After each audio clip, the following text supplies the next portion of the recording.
Hello everyone, স্বাগতম আরও একটা নতুন ভিডিওতে। ফান্ডামেন্টাল অফ ম্যাথমেটিক্স এই বিষয়ে ত্রিকোণমিতিক ধারার যোগফল অধ্যায়ের ধারাবাহিক ক্লাস লেকচারের আজ থাকছে চতুর্থ পর্ব। আজকের ভিডিওতে আমরা টাইপ 4 নিয়ে আলোচনা করব। তো টাইপ 4 সংক্রান্ত একটা ম্যাথ আপনারা স্ক্রিনে দেখতে পাচ্ছেন, যেটা ন্যাশনাল ইউনিভার্সিটি অনার্স 2017 সালে আসছিল। তো দেখুন এই ধরনের প্রবলেমটা আমরা কীভাবে সলভ করি। আচ্ছা, শুরুতে আমরা এখানে প্রথম পদ লিখব, যে এখানে প্রথম পদ, এখানে প্রথম পদ, এটাকে আমরা নামকরণ করলাম T1। প্রথম পদ T1 সমান আমাদের উপরে কি আছে, উপরে তো 1ই আছে, তাই না?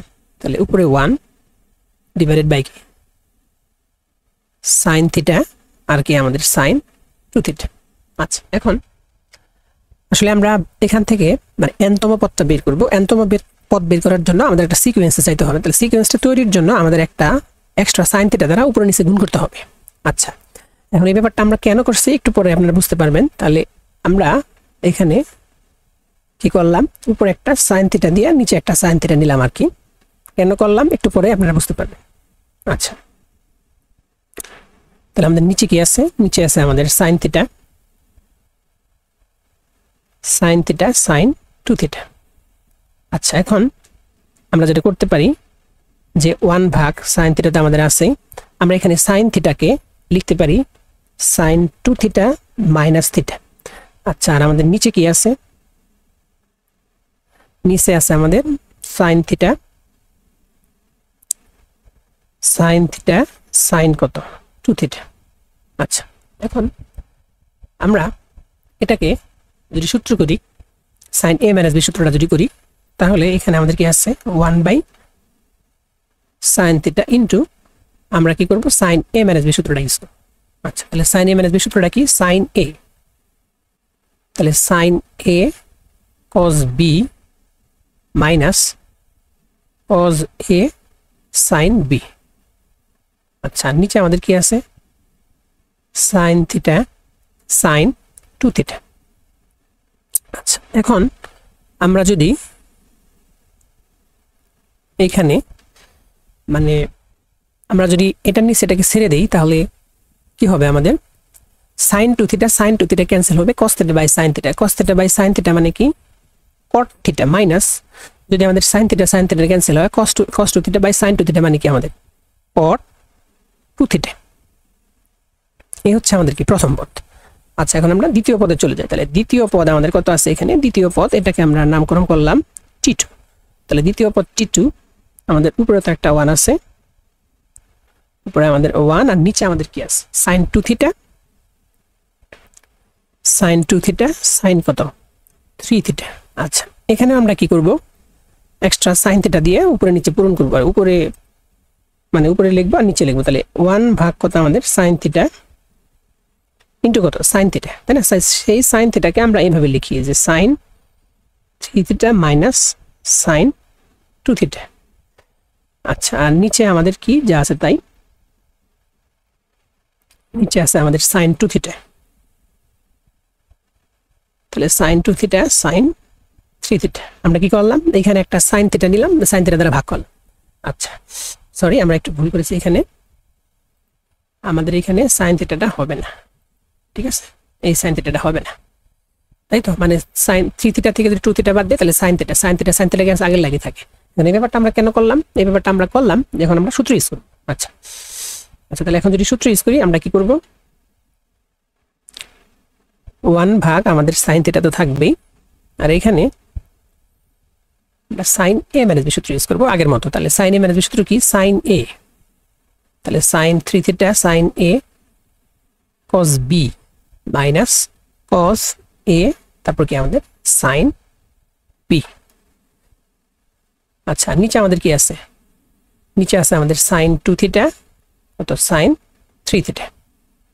আচ্ছা, দেখুন আমরা যদি এটাকেও সেই আগের মতো ছেড়ে দিই, তাহলে 1 বাই সাইন থিটা তো থাকবেই। আমরা যদি এটা নিচে এটা ছেড়ে দিই, sine 3 theta cancel, cos 2 theta by sine 2 theta মানে কি cot 2 থিটা মাইনাস এখানে কি আমাদের সাইন 2 থিটা ক্যান্সেল, তাহলে cos 3 theta by sine 3 theta, তাহলে এটা আমাদের কি হবে cot কি আমাদের 3 থিটা। আচ্ছা, এই হলো আমাদের কি দ্বিতীয় পদ। তাহলে আমরা অনুরূপভাবে তৃতীয় পদটা লিখতে পারি। তাহলে অনুরূপভাবে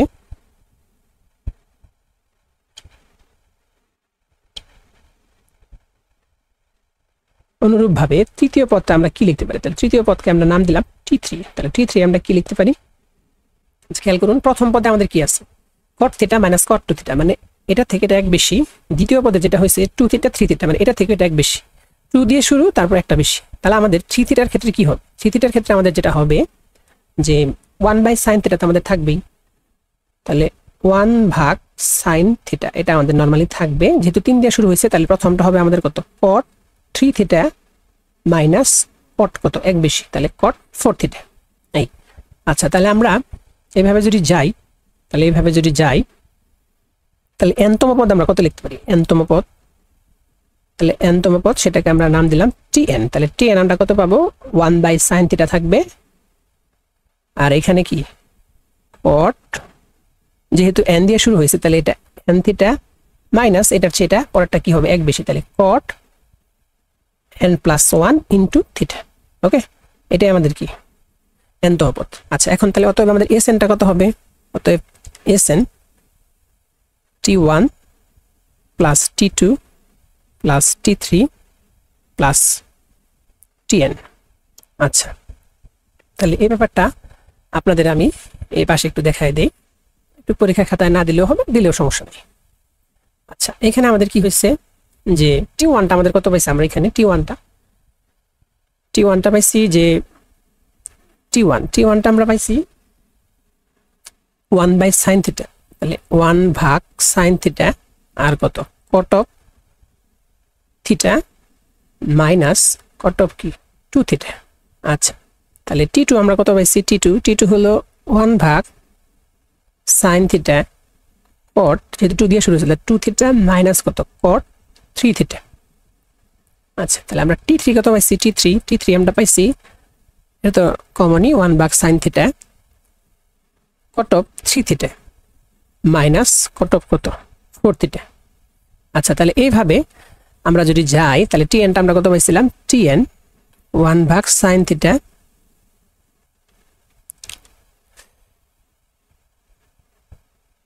আচ্ছা, এখানে আমরা একটু n-টাকে ঠিক মতো লিখি নাই। আচ্ছা, তাহলে 1/, কত? sin θ আর কি।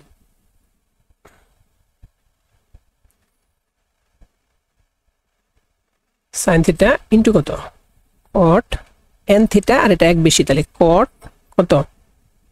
n+1 into θ। এই হলো আমাদের কি? Tn। আচ্ছা, এখন আমরা যদি এই সবগুলা পদ যোগ করি, তাহলে কি হয় আমাদের? এই যে এই cot 2θ সাথে এই cot 2θ ক্যান্সেল আউট, cot 3 এর সাথে এই cot 3 ক্যান্সেল আউট। তাহলে আমাদের কি হবে আমাদের? তাহলে T4 এর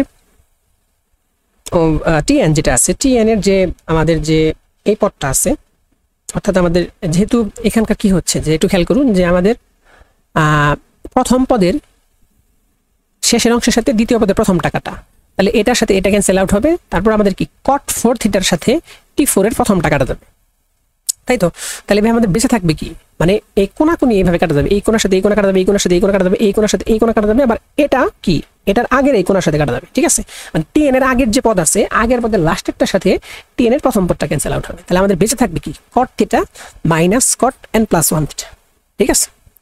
আচ্ছা, তাহলে আমরা সেটা এখানে লিখি। তাহলে আমাদের বেঁচে থাকলো কি? 1/sin θ তো থাকবেই, তাহলে 1/sin θ, এখানে cot θ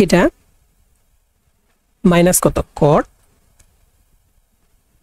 n+1 θ। এটাই আমাদের কি? এই ধারাটা n পদ পর্যন্ত যোগফল, ঠিক আছে? আচ্ছা, এটা আপনারা ক্লিয়ার করি, আবার বুঝতে পেরেছেন? তারপর একটু বলি যে আমাদের কি প্রথম পদের লাস্টেরটার সাথে পরের পদের প্রথম টাকাটা, এভাবে কি দ্বিতীয় পদের লাস্টেরটার সাথে তৃতীয় পদের প্রথম টাকাটা, তাহলে আমাদের কি হবে? এই চতুর্থ পদের এই যে আমাদের এটা আছে শেষের অংশের সাথে আমাদের কি পঞ্চম পদের প্রথম টাকাটা যাবে, এরকম। তাহলে আমাদের এখানে এই Tn এর আগের যে পদ আছে, আগের পদের লাস্টেরটার সাথে Tn এর প্রথম পদ টাকাটা, তাহলে এটা ওকে ভ্যানিশ হবে। তাহলে আমাদের থাকবে কি? শুধু এটা আর কি, এটা শুধু আমাদের থাকবে। কোনটা থাকবে আমাদের শুধু cot θ আর কি cot n+1 θ, সেটা আমরা এখানে লিখছি। তো আশা রাখি বুঝতে পেরেছেন। এখন